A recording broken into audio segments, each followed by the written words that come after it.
Welcome, Hey, Mike. What up, Mike? good morning, guys. It is morning, Mike. It is morning. we are alive here.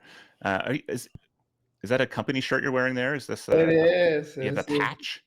It's the GEODNET jacket. Let's go. Is the D silent? How do you say? How do you? I struggle GEODNET. when I hit that D every time. Yeah, GeoDNet. it's a mouthful. GEODNET, GEODNET. Okay. Yep. All right, man. Well, we're It excited. stands for decentralized, right? It's an acronym. Global Earth Observation Decentralized Network. Got it. Okay, that slaps. I'm here for it. Okay, so you are the founder of GeoDNet, a network using crypto to make GPS way more accurate down to the centimeter. I have some weird experience with GPS and definitely recognize the challenges of the current models. You call it the largest RTK network. What the hell is an RTK network? Yeah, so RTK is a technology invented about 20 years ago, and it's the backbone of how we know where our land boundaries is, how we do farming today. It is the most precise positioning technology in the world. It stands for real-time kinematics. It's real time because you're correcting for in real time distortions in the radio waves from GPS caused by space weather, caused by the ionosphere and troposphere. It's called kinematic because these things are dynamic. So it's like you have a mathematical model that corrects those things. And what it requires is to have a lot of infrastructure. So why RTK hasn't been mass market before, why it's been kind of isolated to high-end, expensive applications, is that you need a lot of ground infrastructure for it. And what GeoDNet has been able to do is use the deep-end model and token incentives in order to build out the world's largest ground network of terrestrial stations, now standing at close to 21,000 stations globally, about 4 times larger than anything else that's been built. And by having that huge network, we're able to deliver the RTK signal much more cost effectively to equipment, including even consumer devices now, so that we can all enjoy the high precision that was sort of only used by surveyors and precision ag and high-end drone applications in the past. Now can be used kind of horizontally across a lot of different applications. And certainly robotics and drones are things that really eat the signal up because it makes those devices achieve the precision that they need to interact with the physical world cheaply and cost effectively. Yeah. Can you go deeper into what I guess this increased precision really unlocks? Like going from a couple centimeters to a centimeter doesn't sound like a big idea. But you're not going from a couple centimeters to a centimeter. You're going from tens of feet to sub-inch. Okay. So, and something like vertical, you might be going even from 30 feet to sub-inch. So it's a 100x improvement in accuracy. And if you think about, a robot trying to navigate the world, that is all the difference in the world. It's being able to geoposition oneself is quite important, and it's also an absolute accuracy. Meaning, if one robot sees something and identifies where it is, then he can share that information with another robot. That no other robot a priori knows where that item is. So you can do what's called high definition mapping, kind of on the fly, and do that in an absolute sense. So if you think about, we integrate a lot with camera, LiDAR, and these are often sort of the first thing that comes to mind when people think about autonomy. Those sensors are great, but they're relative. So they can give you kind of a perception of the world, but they can't put it on an absolute grid. We're putting it on an absolute grid, which makes it shareable. Another analogy I often use is, imagine if you could, like a robot that's enabled with GeoDNet, it sees things that says, hey, there's a pin on a table, your wallet's on the table, right? It can then remember that and share that with the world. So imagine if you, as yourself, could remember everything in your life down to centimeter accuracy. What a superpower, what a super intelligence that would be. How much time do we spend in our daily lives trying to figure out where things are, think about how to get to places? This is a capability that really enables a robotic and an autonomous superpower by providing that. The years of my life I've lost looking for my keys. Indeed. Okay, so I would love for you to maybe give us an overview of this network. I'm interested in like what's the tech, like the infrastructure that's actually being installed, and I'm also very interested in the economic model that is underlying all of that. Yeah, so it's the tech that's installed is a station that gets placed on the roof of homes. You need to install it to have a clear sky view, meaning you can't put it on a balcony. You have to put it in a way that it can clearly receive the satellite signals. And those stations run anywhere from $700 to about $1,100. The $1,100 model actually also picks up aircraft signals through a network called Wingbits. So you end up with sort of mining two projects. We have a hex model that encourages and sort of forces the even distribution of these nodes geographically. So the hex is about 20 kilometers wide. If you're the first node in a hex that sets up and gets a performance signal, then you end up earning an NFT, which will protect your earnings long term. Meaning, if another device comes into that hex, you won't split rewards with the next device. So it encourages a very even geographic distribution. Now, once that network is set up, which it largely is now, so we have approaching full coverage in the US, we're almost completely covered in Europe. We have very good coverage in India, Southeast Asia, now in Brazil. And in these places, when I say good coverage, I mean we're the largest network in the territory. Then we sell data to devices that use that. And there's millions of devices that are already set up for RTK. They're higher end devices, but there are millions of devices out there that can receive this signal and are paying higher cost for that signal today. So those people are encouraged to switch through the economics of it. And then there are lots of new devices that will pay to get on that, including drones and robots being huge growth categories for us, secular growth categories. I think are going to really transform the way people do work in the real world. When payment is received for the service through our network of resellers and wholesalers that sell the signal, then 80% of that revenue is taken to buy back and permanently burn tokens. So we have a very strong, recirculation of the protocol revenue back to token value. And the total number of tokens started at 1 billion is continually decreasing through this buyback and burn mechanism. And obviously, as the revenue goes up, it provides more and more power to this buyback and burn mechanism. And so, dude, I just looked this up on the map to be like, is there any? I live kind of out in the woods a little bit. Has somebody set one up near me? And some fucking guy got there before me, dude. Really? Yeah, it's been up for 100 days, minor total hours here with a 99% reward rate. So we have a pretty incredible coverage. It's the envy of the industry. People have been trying to set up a network like this for 20 plus years, and it's been prohibitively expensive to do that. And as a result, it's limited the ability for this technology to penetrate into consumer applications. So this feels like a bit of a narrative violation, because everybody on the internet seems to think DPIN is done for right now. And so I'm curious, what are people getting something majorly wrong here, or other projects missing on something, or what's the insight here that is? Well, I think there's with all things Web3, there's a lot of noise, and when things are very noisy, it's hard to hear signal. And there are definitely DPIN projects that have proven that you can use this model very effectively. Those tend to have a couple things in common.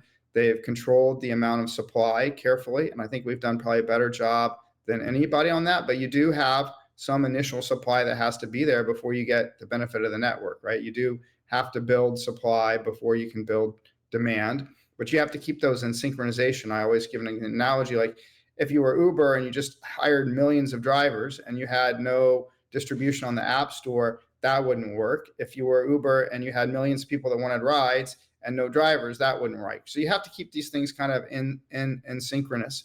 And I think that's proven tricky for some protocols, but I think we've done a pretty good job of it. It's not possible to do it perfectly. You're going to always have to lead on supply a little bit ahead. And I think that fact that you do build some supply before the demand comes, and combined with as with all things Web3, there's a lot of bad projects that enter into the ecosystem to jump onto a narrative. That's created, I think, some FUD in the space. But it is a transformational. It is a very effective way to build infrastructure. Infrastructure unlocks economy. And imagine a world without AWS. Imagine a world without cloud infrastructure, where we would be. How much economy has been unlocked by AWS? And this is very beautiful for decentralization, GEODNET, because it has to be decentralized. You can't, AWS, you can have hyperscalers, you can have data centers. These are natural points of centralization. For a signal like GEODNET, you have to have physical geographic decentralization. You have to have the station in the woods out where you're at. Those are important attributes to have. Those are very important places to have, because people work in those environments. They do agriculture. They fly. They do drone inspection. There's all kinds of stuff goes out in the world. It's a big world. You need this natural decentralization. When you try to achieve that through a centralized entity, it's phenomenally difficult. It's sort of like, no matter how much money you spend trying to coordinate 21,000 nodes deployed over 2.5 year period, which is what GeoDNet's done this in. It's billions and billions of dollars, and it's just physically very, very hard to do it in the speed that Web3 has helped us orchestrate this network development. So it is, I think, a very, whether narrative or not, I don't really care, it works, and it's generating very positive results. Our customers, when I go to trade shows, I spend most of my time at Web2 events helping build revenue for the network. When I go to these events, the first thing when customers come to me, they thank me. They're like, Mike, this has changed our business. This is really helping us get stuff done. Whether they're big companies or small companies, the response is just thank you. It's so good to have this infrastructure in place. And when we don't have, when there's stations missing, they can add it, which is another really novel thing that's unique about GeoDNet relative to centralized competitors. If there is an area, in the middle of Nevada in the desert that no one's put up a station, and there's needs to be there, they can add a station to it, and it will take care of all the technical details that they used to have to sort of sort out for themselves. Is because it's permissionless and trustless. We've had to solve all those gritty problems of how to kind of let infrastructure add to the network in an ad hoc, decentralized way. It makes it so easy for them to add that station. So they love that too. I'm very curious about, like, I'm looking at your chart here, and this is the chart that I think most projects would dream of and maybe are chasing in some way. You started off low, and it's been up and to the right, off a little bit from a high in the beginning of, I guess, the end of spring this year. But I'm curious about how you conceptualize the right way to bootstrap or launch your token. What did you get right here? Well, I think so. I mean, this is a very subtle point you're raising, and a very important point.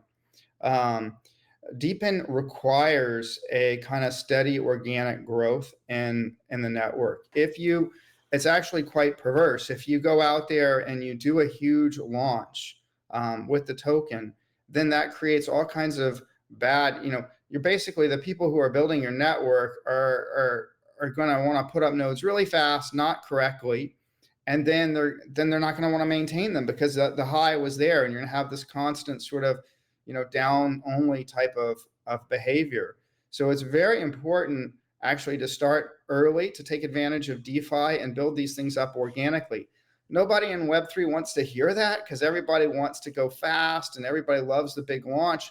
But in a deepened network, that actually is quite problematic, because it doesn't align. It's the case of, you're going to get a whole bunch of supply, not very good quality supply. Customers aren't going to like it. And by the time the customers are ready to actually use that supply and have gone through the evaluation process, that initial high is likely gone. So you have to take these things step by step, build for the long term. And it does make, everyone kind of impatient, and exchanges don't understand it. And people don't really get that this is actually required to build up a long-term business. Did you guys raise venture capital?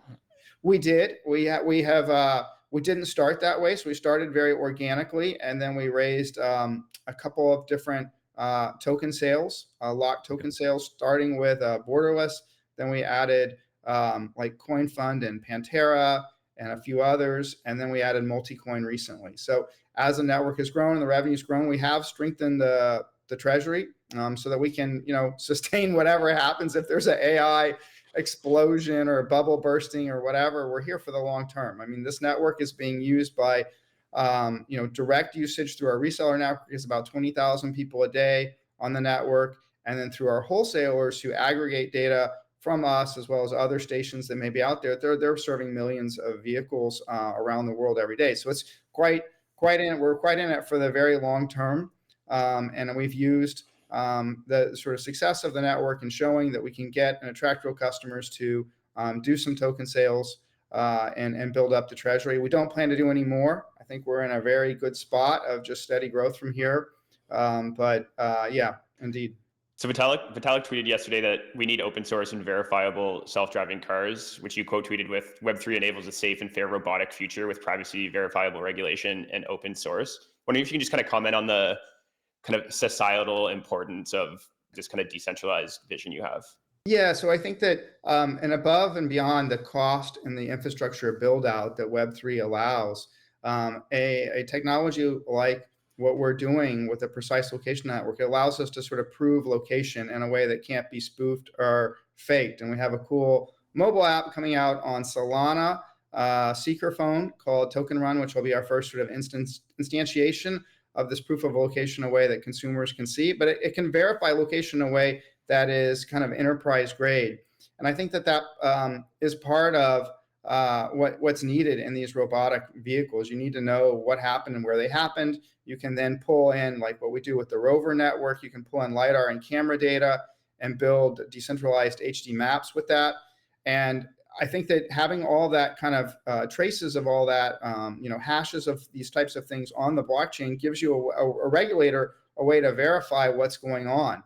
When Waymo or Tesla robotaxis, they have agreements in place with the cities that they operate in to report, say, autopilot disconnects. But how do you verify that? There's no way to do that. And a classic example of this sort of going awry is cruise automation here in San Francisco Bay Area. So Cruise, unfortunately, one of their autonomous vehicles there was a homeless person that was sort of in an unusual posture, sort of on the ground, if you will, and their vehicle caught him under the wheels and it pulled him around. And I think the incident is kind of understandable. This is something, a very, very edge case that probably the vehicles had never seen before. But instead of reporting it and dealing with it, they chose to cover it up. And of course, as all cover-ups become uncovered, that led to actually the losing their rights to run their vehicles in the city of San Francisco. And more importantly, Cruise Automation was owned by GM. It was a massive black eye for GM. And ultimately, they shut that office down and have really retrenched the whole effort, losing in the process billions of dollars from that. So in this case, they would have benefited from a technology that puts these types of events automatically in the blockchain through ZK, and it would have helped them, for their own good. There would be no way to cover that up, and everyone would know what would happen, and you could trace back through why it happened, and there would be some verifiability to it. And I think society can deal with that, and understand that incident really wasn't such a horrible event. As part of the progress of learning how to make these machines autonomous is dealing with very unusual cases. And unusual is the definition, I think, of all this stuff going forward. Mike, we're gonna have to leave it there with you, man, but this has been wonderful. I remember an earlier startup I was working on was doing location in the mountains and failed because GPS just doesn't work unless you have three views to three clear views to satellites, which is probably why I also get lost in New York all the time. Yes. Obviously, that's just like a little baby example here of solving. Let me just close on one point on that point, because something that's super exciting is that GeoDNet stations are now tracking low Earth orbit satellites for additional signal redundancy. And the beautiful thing about low Earth orbit satellites is there are tons of them. And the signal is about 100 times more powerful or stronger than your GPS satellite. So you have a stronger signal and more signals, meaning better accuracy, better reliability, and even penetrating deep into indoor environments. So you're going to see a lot more usage of GeoDNet indoors over time. So it's super exciting. Very interesting. All right. GeoDNet_ is the X account. Yeah, very, very cool world you just introduced us to here, man. Looking forward to checking back in with you in a couple of months to see how the robots are finding their way around our world better. Thank you for having me. Cheers. Peace, man.